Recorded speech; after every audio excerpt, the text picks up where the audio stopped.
Hello friends, welcome to our channel software developer. Computer के आज के इस ऑनलाइन ट्यूटोरियल में हम सीखेंगे ऑपरेटिंग सिस्टम। फर्स्ट हम देखेंगे what is operating system, operating system होता क्या है। सेकेंड, इसका प्रोसेस क्या होता है ऑपरेटिंग सिस्टम का। थर्ड पॉइंट, इसकी विशेषताएं क्या होती हैं और ये यूज़र एंड हार्डवेयर के बीच में कैसे वर्क करता है, कैसे इंटरेक्ट करने का काम करता है हमारा ऑपरेटिंग सिस्टम। ये सारी चीज़ें आज के इस वीडियो में हम कवर करेंगे। फर्स्ट हम स्टार्ट करते हैं व्हाट इज ऑपरेटिंग सिस्टम।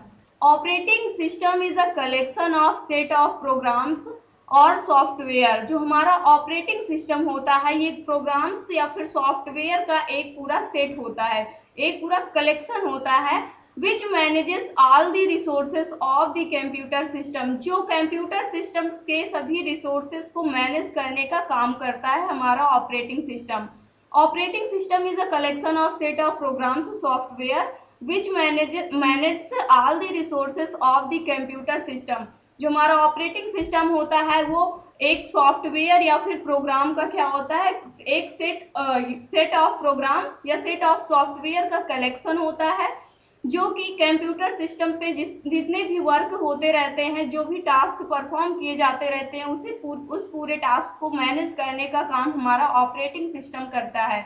मान लीजिए हम कई सारे टास्क एक साथ कर रहे हैं, वीडियो गेमिंग भी कर रहे हैं, साथ में हम म्यूजिक भी सुन रहे हैं या फिर MS वर्ड या MS एक्सेल टैली किसी पे वर्क भी कर रहे हैं। इतने सारे टास्क हम एक साथ ओपन कर रखे हैं तो उस पर टाइम शेयर करने का हमारा वर्क ऑपरेटिंग सिस्टम करता है कि किसको कितनी मेमोरी एलोकेट की जाए, किस किस टास्क को पहले स्टार्ट करना है। ये सारी चीज़ें हमारा ऑपरेटिंग सिस्टम डिफाइन करता है।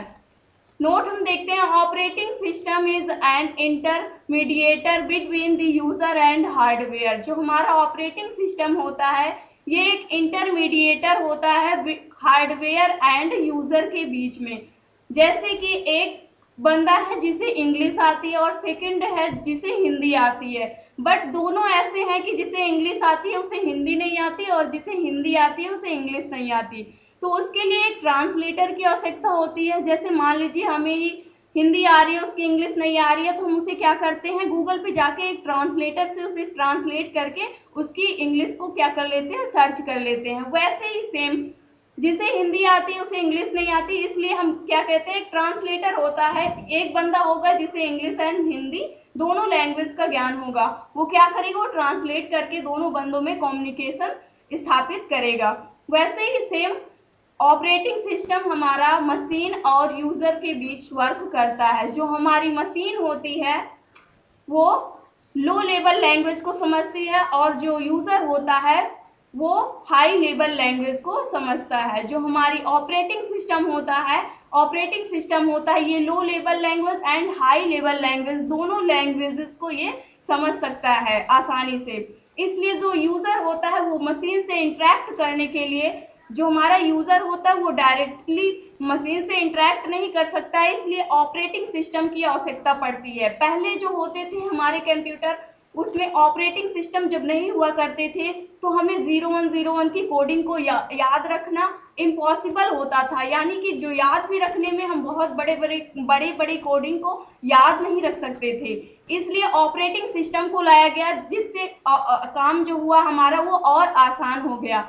जो यूजर होता है वो जो भी इंस्ट्रक्शंस देता है कंप्यूटर पे उसके लिए सबसे पहले वो इंस्ट्रक्शंस ऑपरेटिंग सिस्टम के पास जाता है। ऑपरेटिंग सिस्टम क्या करता है, उसे ऑपरेट करता है। जो यूजर जो भी एप्लीकेशंस या जो भी इंस्ट्रक्शंस देता है वो हाई लेवल में देता है, बट जो हमारा ऑपरेटिंग सिस्टम होता है उस हाई लेवल लैंग्वेज को लेता है और उसे लो लेवल लैंग्वेज में कन्वर्ट करके उसे मशीन के पास क्या कर देता है, भेज देता है।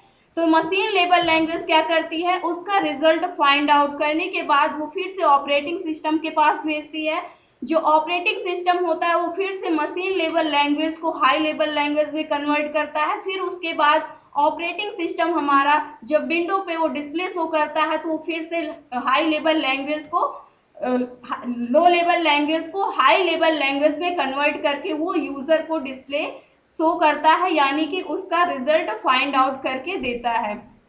तो ये होता है प्रोसेस। यूजर एंड हार्डवेयर के बीच में ऑपरेटिंग सिस्टम कैसे वर्क करता है, सेकेंड पॉइंट देखते हैं, जैसे यूजर हो गया, वो कोई एप्लीकेशन सर्च कर रहा है, कोई एप्लीकेशन डाल रहा है तो उस कंप्यूटर पे सर्च करने के लिए, तो उसके लिए ऑपरेटिंग सिस्टम होगा जो क्या करेगा, उसकी लैंग्वेज को कन्वर्ट करने का काम करेगी। यानी एक प्रकार से ट्रांसलेटर का काम हमारा ऑपरेटिंग सिस्टम करता है, जो कि हार्डवेयर एंड यूजर के बीच में करता है। वैसे ही जो हमारा ऑपरेटिंग सिस्टम होता है वो लो लेवल लैंग्वेज को हाई लेवल लैंग्वेज में और हाई लेवल लैंग्वेज को लो लेवल लैंग्वेज में कन्वर्ट करने का काम करता है। इसीलिए इसे एक मीडिएटर या फिर ट्रांसलेटर बोला जाता है। नेक्स्ट पॉइंट अपना देखते हैं, जो है characteristic of the operating system.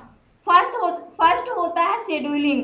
जो शेड्यूलिंग होता है, इसका मतलब ये होता है कि जितने भी टास्क हमारे कंप्यूटर सिस्टम पे रन कर रहे हैं, उन सभी के लिए, उन सभी में किसको कितना टाइम देना है या फिर किसको सबसे पहले ओपन करना है, ये सब मैनेज करने का काम हमारा ऑपरेटिंग सिस्टम करता है, जिसे हम शेड्यूलिंग कहते हैं। सेकेंड पॉइंट होता है मेमोरी मैनेजमेंट। मेमोरी मैनेजमेंट जो हमारा ऑपरेटिंग सिस्टम होता है, कौन सा प्रोजेक्ट कितने एमबी का है, जो टास्क परफॉर्म किए जा रहे हैं उसके लिए कितनी मेमोरी एलोकेट करनी है, इसका वर्क हमारा ऑपरेटिंग सिस्टम करता है कि उसे कितनी मेमोरी चाहिए। ये वर्क हमारा मेमोरी मैनेजमेंट होता है। थर्ड पॉइंट होता है सिक्योरिटी। हम अपने सिस्टम में पासवर्ड भी लगा सकते हैं, जिससे कि हमारा जो सिस्टम है वो सिक्योर रहे। ये वर्क हमारा ऑपरेटिंग सिस्टम ही करता है। फोर्थ पॉइंट है इंटरेक्ट विथ डिफरेंट सॉफ्टवेयर। जो हमारा ऑपरेटिंग सिस्टम होता है, अगर हम कोई दूसरा ऑपरेटिंग सिस्टम इंस्टॉल करते हैं अपने सिस्टम में या सॉफ्टवेयर इंस्टॉल करते हैं, तो जो हमारा ऑपरेटिंग सिस्टम होता है वो डायरेक्टली उससे इंटरेक्ट कर लेता है।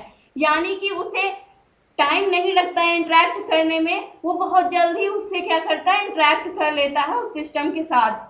फिफ्थ पॉइंट होता है डिवाइस मैनेजमेंट। जो हमारा ऑपरेटिंग सिस्टम होता है, ये डिवाइस मैनेजमेंट का भी काम करता है। सीपीयू हो गया, रैम हो गया, रोम, ये सारे डिवाइस मैनेजमेंट का काम भी हमारा ऑपरेटिंग सिस्टम करता है। सिक्स पॉइंट होता है हमारा फाइल मैनेजमेंट। ये फाइल को भी मैनेज का काम हमारा ऑपरेटिंग सिस्टम करता है। तो ये था आज का हमारा topic, what is operating system, process of the operating system, characteristic of the operating system. ये सारे टॉपिक्स आज हमने इस वीडियो में कवर किए। आशा करते हैं दोस्तों आपको ये वीडियो पसंद आई होगी। वीडियो अच्छी लगी हो तो प्लीज़ लाइक करना, शेयर करना और हमारे चैनल को सब्सक्राइब करना। Thanks for watching this video.